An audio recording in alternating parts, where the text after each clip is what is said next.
I think no matter what you do, if you're going to do something great, you're going to feel overwhelmed at some point or another. You have to be comfortable with being uncomfortable. You have to know that being overwhelmed is part of the job.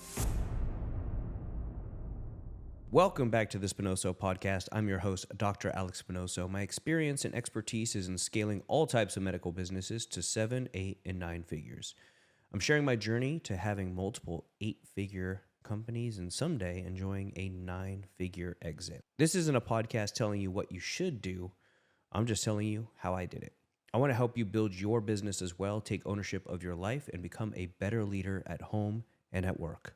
In the last episode, Amanda May and I get into how we can help overwhelmed entrepreneurs.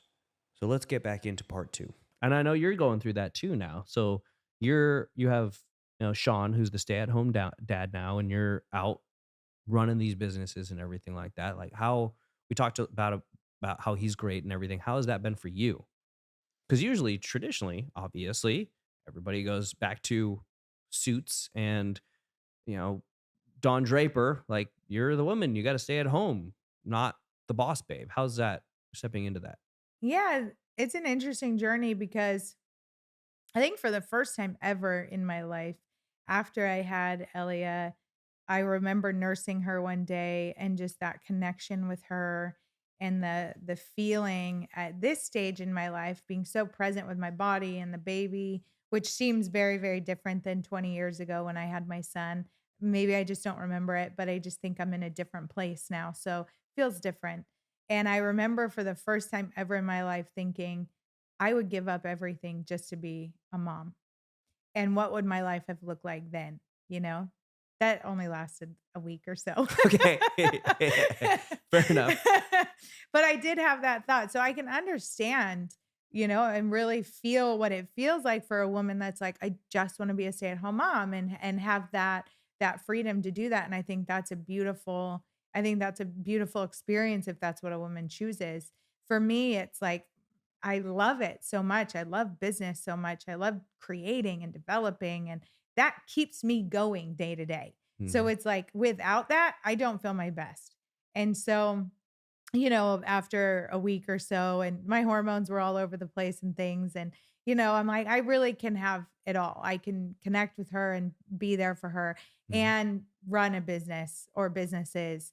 And it's just figuring out how all of that works. Right. And so, it's been tricky. It's been 3 months now. And I also give myself a lot of grace. I know it's not going to stay like this forever. Mhm. The beginning stages are the ones where she needs the most attention. And, I'm up a lot through the night. That's not going to be the case forever.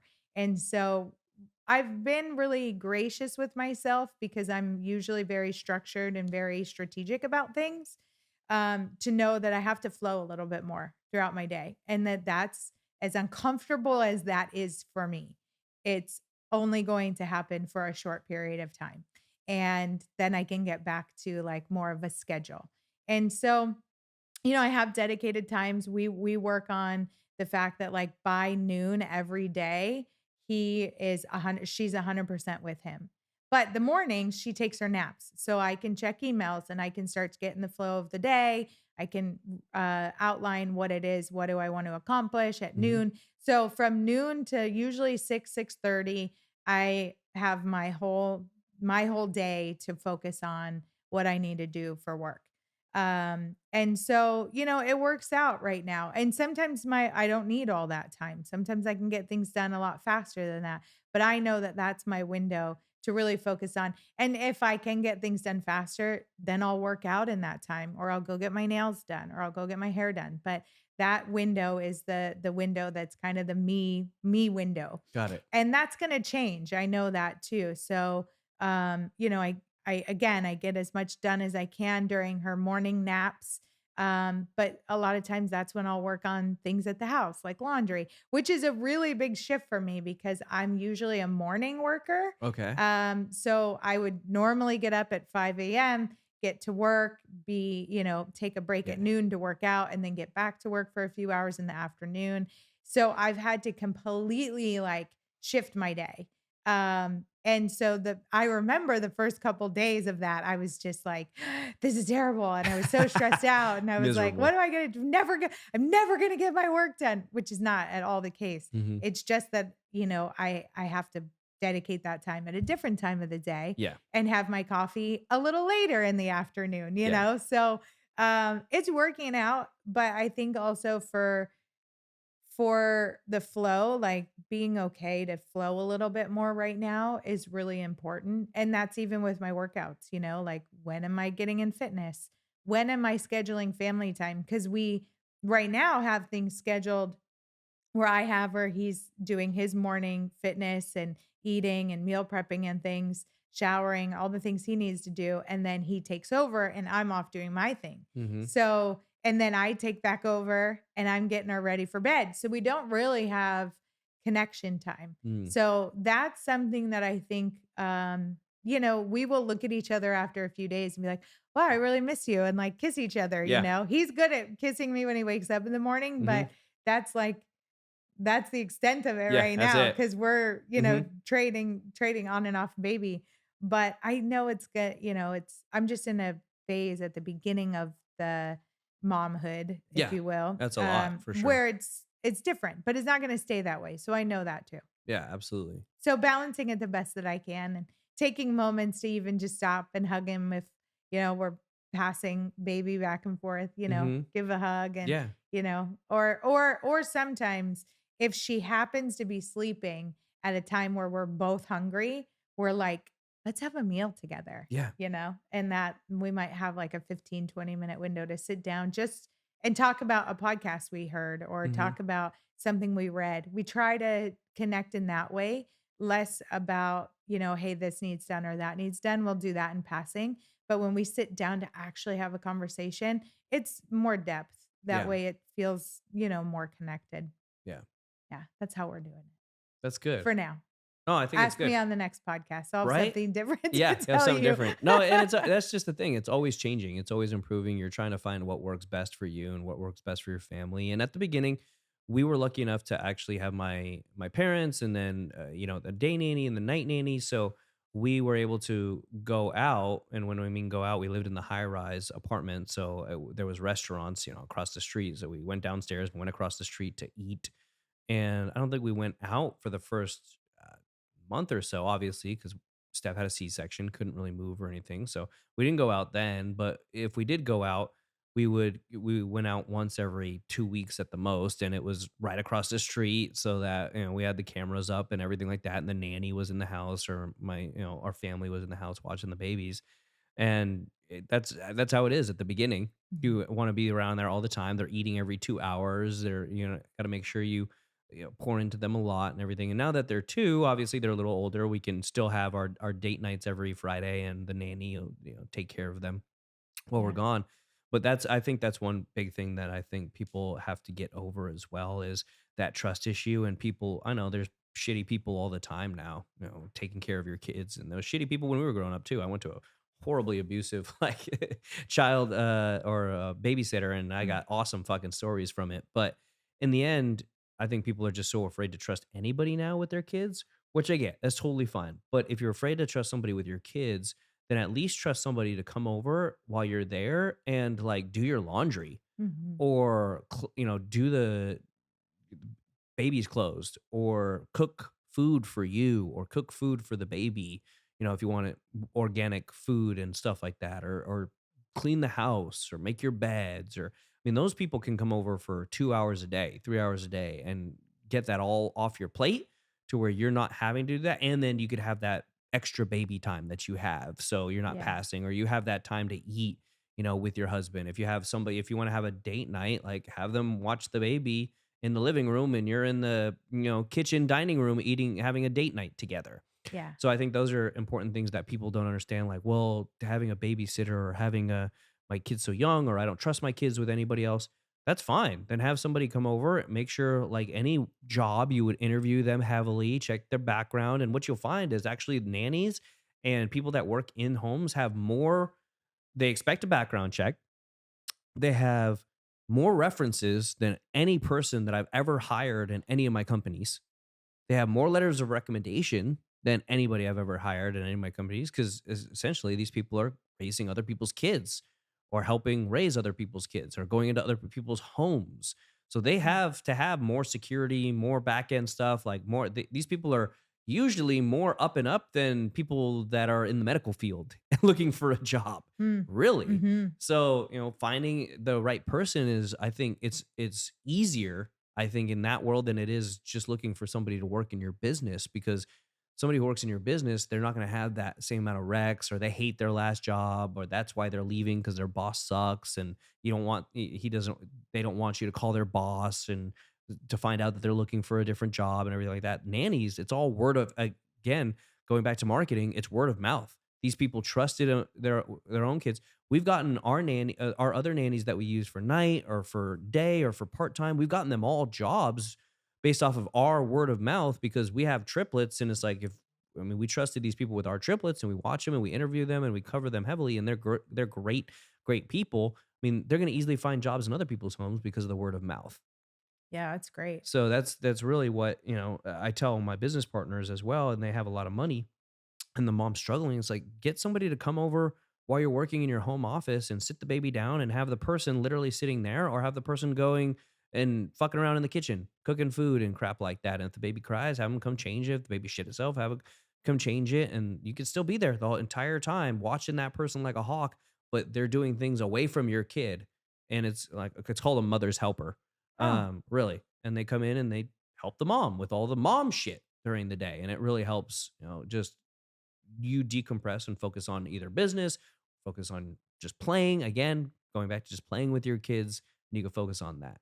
So I think that's yeah. that's what a lot of people think it's going to be really expensive or a lot of time. It's really not. Yeah, it's schedule and intentionality. You got to be intentional about having the time and the connection with your family, your wife, your husband, spouse, whoever. Right. Um, yeah, and then it go and both points as far that we've talked about as far as fitness and family goes, it's about scheduling your life or your surroundings to support your life. Hmm. And it's the same in both.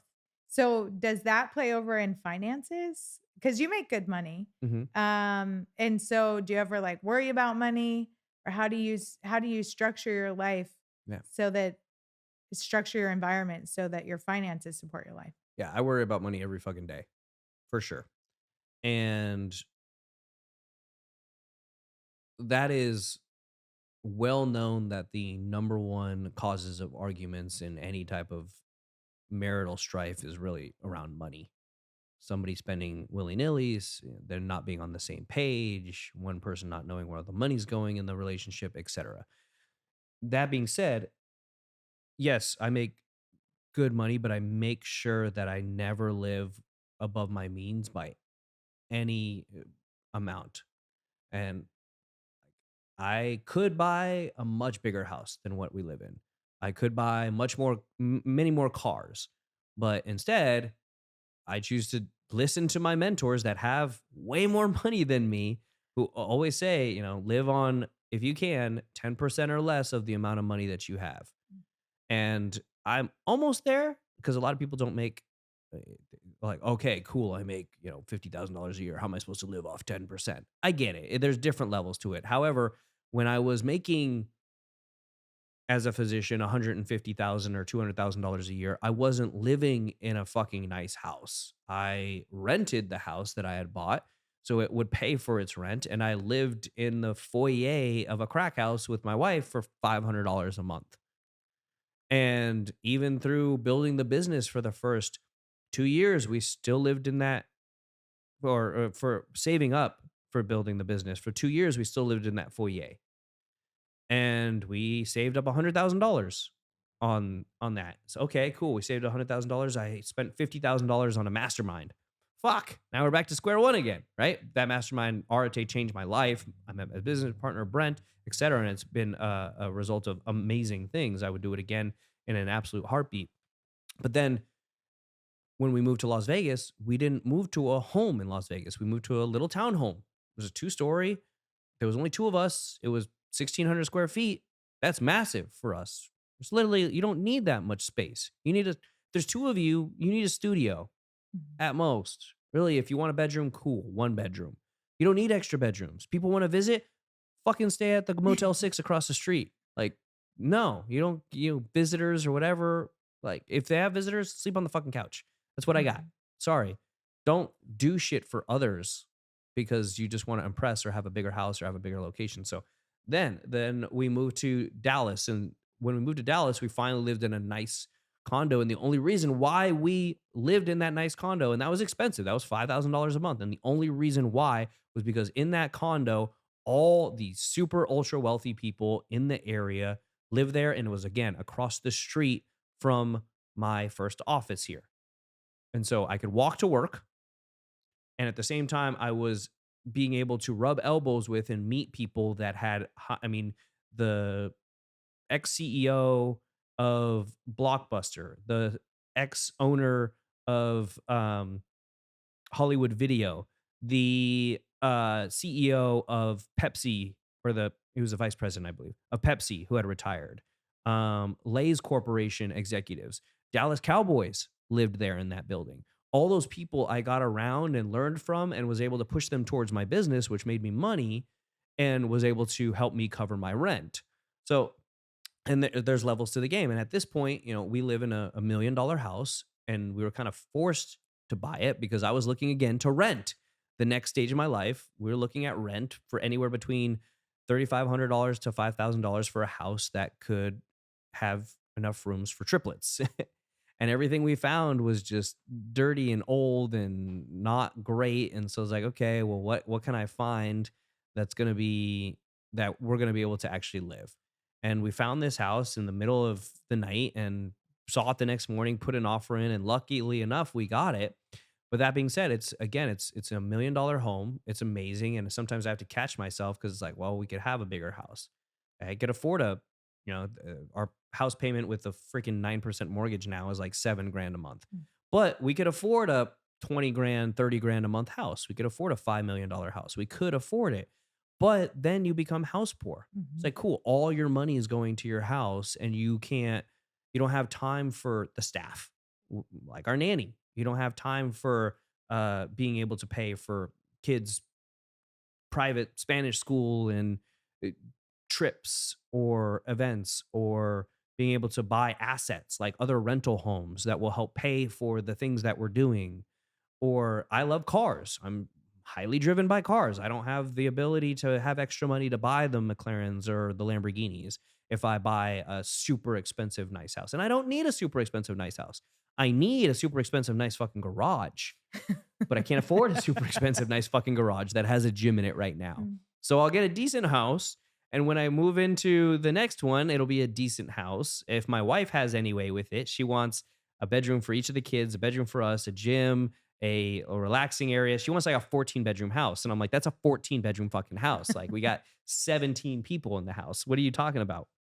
But that being said, you have to live below your means, and I have at every single level. And I still stress out about money, Yeah, even what's a though major factor then for stressing about money if it's not for like day-to-day living stuff? I think it's because I want more, and not specifically more money. I want to be able to do more because, again, yes, money doesn't buy happiness, but it buys me a cool car, and it buys my kids cool outfits that I look at them and they're like, that's cute as fuck. Those kids are dressed to the nines. And it buys me right now cool watches, but at the same time, it also buys me the ability to buy my time back, to have other people who help me in the house that I don't have to clean, or I don't have to cook, or I don't have to do certain things like that. And that's not because I'm lazy. Yeah, partially it is because I'm lazy, but it's also because then I can focus on making more money, or I could focus on having more time with my family. So it's not only that, but in the business, I could focus on changing more people's lives. I can't afford, at the beginning, we couldn't afford your position. I couldn't afford a head of HR position. I couldn't afford those people that I knew would help pour into my staff and give them better opportunities and have them learn from people other than Brent and myself. We couldn't afford any of those people. We couldn't afford a chief financial officer. Most people can at the beginning. We couldn't either. It's about building upon that. And the more money you make, the more you can afford those good jobs. for people. You're giving other people opportunity. You're feeding their families while at the same time, those people are giving you the ability to feed and grow your family. And the more impact you can have. And, you know, when you think about it, Mother Teresa was amazing in terms of what she did. And she lived poor and she had tons of donations that allowed her to build all these amazing things, all these schools and things like that. If she didn't have donors, essentially, if she didn't have a business of Mother Teresa, there would be no impact. Just, I'm sorry, that's just how it is. Like, you have to have followers, you have to have people that want to buy your stuff, you have to have money to change the world. It's like, cool, you can be a martyr and you can go and build schools in Africa. Or for me, let's just do the medical field. You can go in and treat people in Africa in villages and give them albendazole and antiparasitics and stuff like that. Or you can make a shitload of fucking money and you can build 30 hospitals. And instead of treating 100 people when you go, you can treat 10,000 people. It's just, it's a scale difference. The more money you make, the more impact you can have on earth, the more good you can do. You know, money just enhances what you already have in terms of what you grew up with your morals and values and stuff. If you're a good person, you're going to be a great philanthropist. Yeah. Period. Beliefs, like it's like whatever's already in there, money just brings it out. It does. It's like when you hear people say like money, there's just some negative beliefs around money. I don't even want to speak them out of my mouth. Right. Yeah, because thoughts And become things. And yeah, words so are it's powerful. like, but with those beliefs, it's like, it's interesting. It's almost like a cop out. So people don't have to take responsibility for the fact that, like, no, that's actually just how you already were. Like, Mhm. it's just that now now it's exposed a little bit more, Yeah. or how somebody else was. Right. And speaking of beliefs, okay, so we've talked about fitness, we've talked about family, we've talked about finances, Yep. and now how to, I think it's keep yourself from dying in the process. Yeah, absolutely. Because I've done that multiple times. Yes. So what kind of core beliefs? I mean, you and I have some similar and some I would say slightly varying beliefs where I'm a little more like woo with my Totally. stones and stuff Yeah, and crystals and my vibrations. vibrations. But what kind of beliefs keep you grounded and keep you focused on, like your business, but also I creating this I beautiful believe in life? titties. I Simple do as that. too. Yeah. I do too. No, okay, so when it comes to beliefs, when I traveled to Spain to see like the Familia Sagrada and a lot of the other buildings there that were created by um, Gaudi, there was a phrase that he had uttered when an interviewer from one of the local newspapers in Spain asked him, you're building this Familia Sagrada. You've built this amazing church. You will not see it completed. And in fact, it's going to be completed. It looks like 2026. It's pretty Mhm. amazing. We're going to see that completed during our lifetime. And they said, does it ever bother you that your masterpiece you'll never see completed? Mm. And he was a devout Christian. And he said, well, who I'm building it for has no concept of time. Wow. And it's the same thing when you actually translate that to business. And it's a very difficult thing for me that I still struggle with, that I'm trying to get through more and more. And that studies actually show that the business owners who have a different concept of time and what that is, and realize that what they're building can't be built in the time that they have on earth, have created the best and most powerful and strongest businesses. And if you go back in time and you look at even 100 100 to 200 years before us, those big families that we talk about now all the time, that how evil they are, the Rockefellers and the Rothschilds and the stuff like that, if you look at them, they built their legacy, they built their assets, they built everything based off of future generations and looking into the future versus what they had now. So they took the same exact approach that Gaudi did, meaning that what they're building is not for them. And now that's started to be kind of in my mindset, in that I can make enough money to focus on spending and making and having an amazing, amazing, amazing life. In fact, we're on track and everything's on track with all my other businesses to, in 10 years, I should have enough money to do whatever I want, whenever I want, etc. At the same time, when you get to that point and I'm doing whatever I want, whenever I want, and I have the ability to do that, then it has to start to shift, or it's already starting to shift now to where, okay, how can I set it up to where if I die, and hopefully I die before Steph, that she has the ability to do whatever she wants, whenever she wants. She will, obviously, because we have joint everything. But the kids, Gio, Leo, Bella, and the fourth we don't have a name for. She wants to name it now when she sees it. We'll just call her Krog. Gio, Leo, Bella, and Krog, will they be able to have enough money to do whatever they want, whenever they want?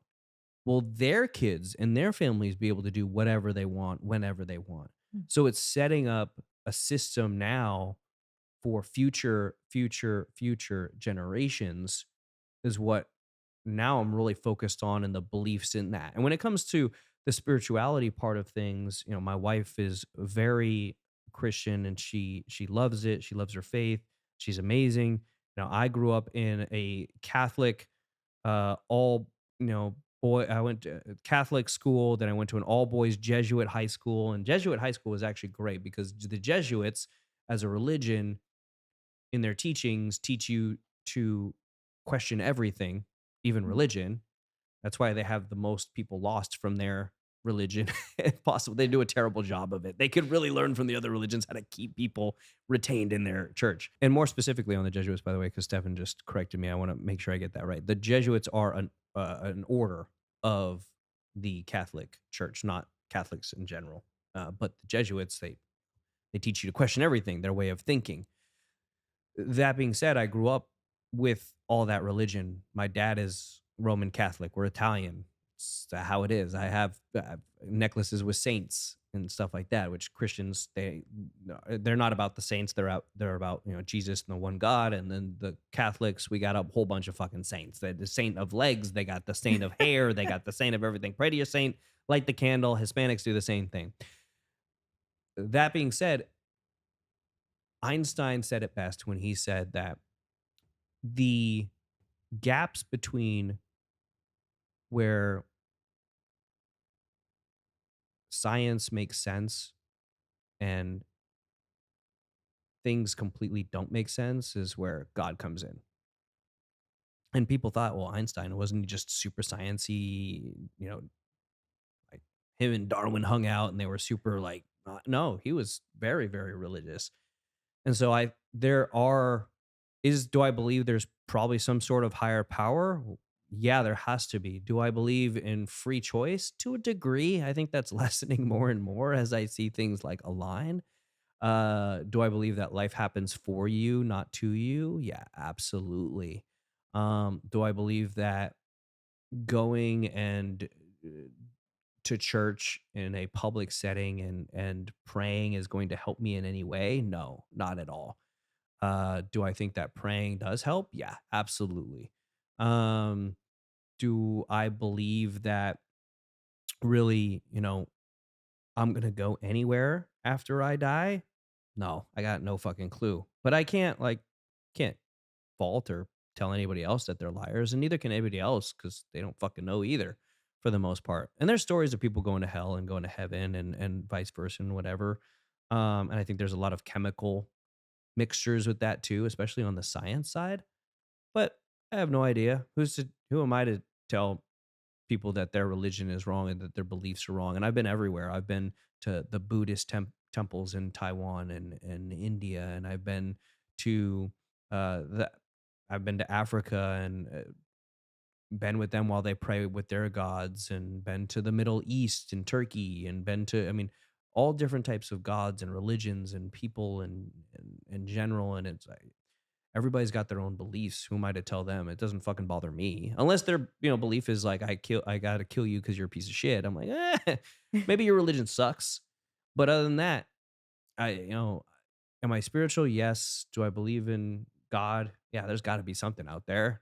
Things don't just line up in life the way they do, especially if you're listening to it or trying to pay attention to it as much as possible. I think there's something out there. But I think that's kind of how that's my piece, is that there's something watching out for me. And for the most part, humans and people, I think, are inherently good. We just do fucked up shit to put us in terrible situations, and our reactions to things is what puts us in crappy situations for the most part. Yeah. Well, all of what you said just How's the woo woo part? Tell me about that. tells me we have a lot of beliefs that are aligned. Lies. A No, lot. no, you're crazy. You're a crazy tarot reading, bead loving crystal person. No, I Well, used to. I mean, it's a lot of what Go you ahead. just said, you know. It's paying attention to the things that align in Uh-huh. your life. It's like not dismissing those things. And that's where I think you see like tarot or crystals or, meditations, Mhm. whatever somebody might think is woo woo. It's really just slowing down long enough to pay attention to those moments and see that, like this is really aligning in a way that I could not have just made happen. Like there's something bigger here. There's something more spiritual, more divine happening around me. And now I'm looking for it and I'm seeing it. And so it'll, for me, it allows me to slow down and have the gratitude for those moments of like, hey, that aligned for my best and highest good. Right. And all of the other things you said, like definitely aligned with all of that stuff. So, and I agree, do any of us, we can all confidently say, I don't know, because we Oh, don't yeah. know. We have ideas, we have beliefs that make us feel good when we believe it and when we hold it. But there are times where beliefs change. I mean, there are times that I was strong in my Christian faith and would have preached that like to the ends of the earth and did. I mean, that was one of the reasons I went to South Africa. And so like, but today I don't subscribe to those same types of beliefs. I'm Mm. not strong in one religion. I can see divine and God in all religions, really. Mhm. And it's like, what's good for that person and what's good for that person at that time, because that can change too. We Right. don't have to subscribe to a belief for our entire life. Mhm. That makes us very inflexible when we think like, hey, the thing we were taught when we were a child, like this is how it has to be. You carry that through life without any curiosity of what else could be out there or could be real for you. You get kind of stuck, and I like the idea. There's an analogy of being an oak tree or a palm tree. Mm. When the wind blows, I want to be able to flow a little bit. And so my beliefs are the same. Like, don't have to be stuck in one belief forever. Right. And so if I choose to believe that now, just like anybody else, at any point, I can choose that that's no longer serving to me and I'm going to believe something else. But what I do believe is that there's something bigger happening here. And whether I find those divine moments through crystals or the moon or meditation Right. or church, whatever it is, like it's where I'm finding it for myself. And yeah, that's what people are really searching for, is that connection to something bigger, and they go about it in different ways, and all Right. of those things are okay because Right. it's what the person has decided to create for their life. So there's a lot. I mean, that's a very high level overview of the woo woo stuff. But, um, sharing as far as crystals and stuff, it's like, this is the beauty of our planet. I mean, these things are made in the earth because the earth is this miraculous thing that we're all living, that we're able to have a life on. Like, it's wild. Why would I just dismiss? I don't dismiss the air that I breathe. Why would I dismiss that this crystal has something important, to share? Right. So, yeah, that's, when I have my crystals under the moon, getting all that moonlight in. Right. That's why, Yeah. the moon's positioned a certain way. And each of the planets Oh, it controls the tide. Like, it's got to have spins something. gotta have some power to it, and the planets spin certain ways, and it's all a vibration and an energy. So it's like when the planets spin certain ways, it affects the energy on the Earth. So to think that that energy field on the Earth doesn't affect human beings, I feel like then we're dismissing a lot of what really is happening in the unseen, like the air we breathe, you know? Yeah. So yeah, that's my fascination with the woo-woo part of it. Well, I think it's really important, and I want to pick apart one of the words you said with alignment because I think people are really buzzwordy about alignment now and manifesting and stuff. And there are a lot of actual scientific studies rooted in that. And there's two methods. One's called the Silva mind control method, and one is called autosuggestion, and that's by Emile Coué, is French guy. I'm not sure if I said his last name right, but both of them are really about um, talking to yourself, and not only talking to yourself, but believing that through meditation and going from beta waves into theta into alpha and going in deeper levels of meditation, and then thinking about what you want your life to be like or what you want things to be like. They have, some psychic abilities, or they have the ability to uh, see the future or see glimpses of things that are going to happen. So there there's a lot of, and that's been proven, where patients who believe and think about their cancer shrinking and getting smaller and going away, there've been MRIs that show that their cancer is shrinking or going away, or them being cured of incurable diseases with their thoughts and their mindset. And there's these stories out there of people saying that, yeah, this is what I did. And everybody always pushes it aside. Mm. But the Silva mind control method specifically has a lot of patient studies attached to it, and people in general, where these people are going, and what it is you go and you meditate. While you're meditating, you picture a movie screen in front of you. And that movie screen, playing on that movie screen, is exactly what you want to happen, or you believe to happen, or you see the future, or you see a disease or something like that.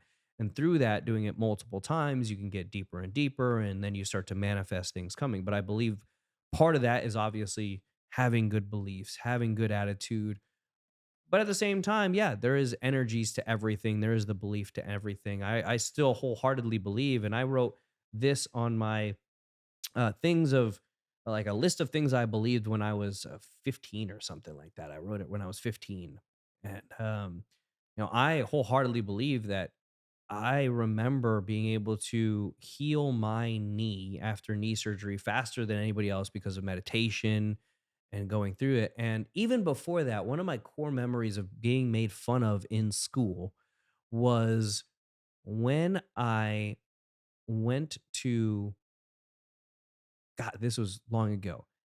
And I'm dating myself for the people that remember this, but you might have remembered that a long time ago that we used to have these plastic long strands. They were almost like, uh, what the fuck is it called? Like string that you wrap gifts in, but they were plastic, and you could take those plastic strips, and the way you folded them together, you could create like a little plastic keychain, I right? think I've seen those, yeah. So and so I never understood how to do it at all. Like I couldn't figure it fucking out at all. And I was looking at it and I was trying to study it and everything. And I remember going to sleep thinking about it. I didn't know what to do, how to do it, how to make this fucking keychain. And I remember in my dream teaching me how to fucking do it. Hmm. And in the morning, I can do it. I could make these little plastic, stupid fucking keychains in the morning because you had to fold the plastic strings a certain way in order to create this keychain. Hmm. And I told my friends, they were like, "How'd you learn how to do that?" I was like, it came to me in a dream, and I got made fun of so fucking bad for it, so fucking bad for it. But now, as entrepreneurs, you don't realize that that's the same thing. A lot of the things that you solve, a lot of the problems that you solve, are solved subconsciously because your mind is relaxed and you can allow other things to come in. And Mhm. so when you're there sleeping, I like to focus on, or meditate just before I go to bed about good things that are going to happen, the future, problems that I have, things like that, so that my brain can subconsciously think about them and solve them while I'm sleeping. And a lot of times it does. I wake up and I don't write anything. Sometimes I'll write actually on my notes next to my phone because my phone's next to my bed. I'll write on my notes app the solution or whatever. But it allows me to solve a lot of those problems at night. And it's a lot of woo woo shit right there. Mhm. It came to me in a dream to solve that problem, but it does happen a lot. And there's studies. So Silva mind control method or auto suggestion by Emile Coué. Look those up, and those are great short books. They're like 150 pages each, and teach those two concepts, which are huge in that. Yeah, it's great. See, you're on the woo-woo stuff I'm on the woo too. woo stuff too. I've been there forever. I've been there before the woo woos were cool. You were there before I was there. Right? Right? Yeah. Yeah. The other thing I do Um, is butthole sunning. oh, No. that do you know it took me a minute to like that took a second. Yeah, I yeah. was like, Because you're like, yeah, that's what I do too. yeah, I was like, yeah, well, I No, haven't I done don't do that. that yet. I do. I am like Superman, though. I wholeheartedly believe the sun gives me massive amounts of energy Mhm. for sure. I have to go out there. My wife has gotten into the grounding thing and making sure the kids walk barefoot. And when she walks barefoot outside and stuff, I was like, that was me growing up. Yeah, Yeah, me too. absolutely grounding and going outside and playing and getting sun and stuff like that. But yeah, Well, your office is great for that because you have so much natural sunlight coming in. yeah, I couldn't live love in a it. place that was like rainy and cloudy all the time. I mean, I moved Oh, away from it twice because I grew up in Ohio, which was oof. cra- crazy weather. I mean, it could be all four seasons in one day, but it was just so gray and not inspiring. Mm, Yeah, that's what drew me to Vegas because I wanted the sunshine yeah, every day and the absolutely. heat. I'm the same way. I am the same way. Yeah, so we've had a great conversation about not being overwhelmed and all the shoulds and should nots and things. But when it comes to family, fitness, finances, and keeping our heads on so that we can keep moving forward as entrepreneurs, I think we've really covered a lot. You have a lot of incredible things to share. Um, that should go in your words of affirmation bucket. Just I'm filling that up so your wife doesn't she doesn't have to I be will. the only one. I will. Yeah, yeah. Uh, Thank you.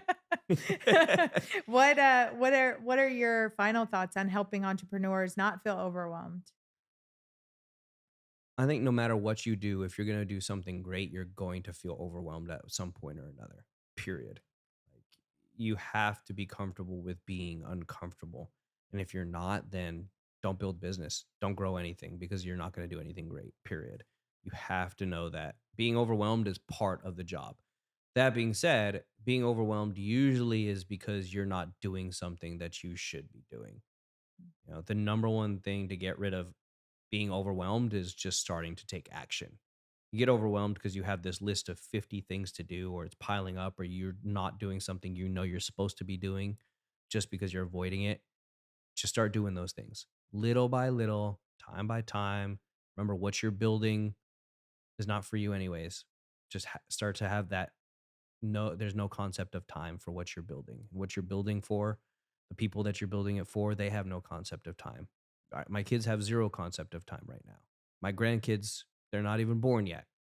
So, what you're building things for, those people have no concept of what your timeline is. So, just continue to create it and put one foot in front of the other. Hey guys, thank you so much for listening to the Spinoso podcast. If you found this valuable, please like, share, and subscribe. Would love to have your support as much as possible. I don't run ads on this show or for this show, but I would love if you could get the word of mouth out there as I really appreciate it. And as always, I value your feedback. Message me, tell me how I can do better, or tell me some questions that you would like answered on the Spinoso podcast, and I will get to them. Thank you for listening.